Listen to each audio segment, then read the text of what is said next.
সম্মানিত দর্শক শ্রোতা, আসসালামু আলাইকুম। আজকের বিষয় এই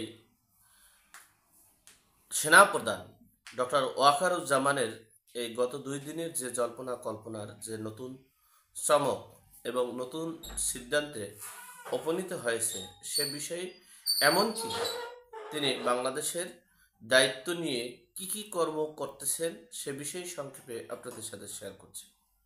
দেখেন, 5ই আগস্ট জুন জুলাইয়ের আন্দোলনের ফসল, এখানে অনেকেই অনেকের মতো করে দাবিদার। তবে সেনাপ্রধান ডক্টর ওয়াকারুজ্জামান তিনি বলেছেন যে জাতিসংঘের মহাসচিব সফরে এসে সেনাবাহিনীর খুব প্রশংসা করেছেন। সেনাবাহিনীর কার্যক্রম, শান্তি মিশন খুবই ভালো, সেই প্রশংসা করেছেন। এমনকি বোঝাতে চেয়েছেন যে এই জাতিসংঘের মহাসচিবের প্রোগ্রামটা সেনাবাহিনী করেছেন। এরপরে দেখেন, এই জুন জুলাই আন্দোলনের মধ্য দিয়ে এই সেনাবাহিনী কিন্তু এই সংস্কার, যে কোটা সংস্কার আন্দোলনের সফলতার পর সেনাবাহিনীর কলা কৌশলী এক দফা দাবির আন্দোলনে রূপ নিয়েছে। এটা তার ভাষায়, তাদের কথায়, তাদের আচরণে সেটা প্রকাশ পেয়েছে,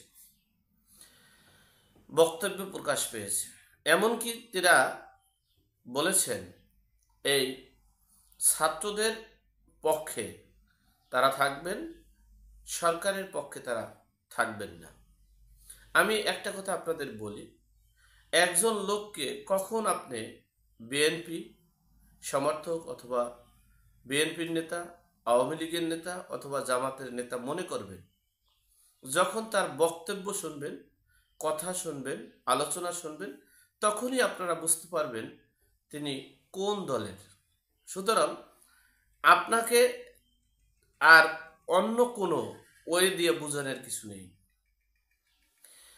এরপরে দেখেন, এই সেনাপ্রধান ডক্টর ওয়াকারুজ্জামান, আপনারা বলতেছেন যে সামরিক শাসন জারি হলে খুব ভালো অবস্থান হবে। কেন? সামরিক শাসনের আওতায় কিন্তু এখনো রাষ্ট্র পরিচালনা হচ্ছে। আপনারা দেখেন, যেখানে সেনাবাহিনীকে ম্যাজিস্ট্রেসি পাওয়ার দেওয়া হয়েছে, সেখানে সেনাবাহিনী ইচ্ছে করলে সকল কাজ করতে পারে, সকল বিচার করতে পারে, সকল ডেভিলদেরকে ধরতে পারে, কিন্তু ধরছে না। অর্থাৎ বাংলাদেশের যত যা কিছুই হচ্ছে, এই সেনাবাহিনী এমন একটা কর্তৃত্ব স্থাপন করেছে যেখানে পুলিশ, বিডিআর, র্যাব, ডিবি তাদের কোনো ছত্রভঙ্গ করে দিয়েছে, তাদের পঙ্গুত্ব করেছে এই সেনাবাহিনীর শক্তিশালীরা। অনেক রাজনীতিবিদরা মনে করছে যে এখন এই মুহূর্তে সামরিক শাসন দরকার। ভাই, সামরিক শাসন বর্তমানে চলতেই আছে। এই নিজেকে রক্ষা করার জন্য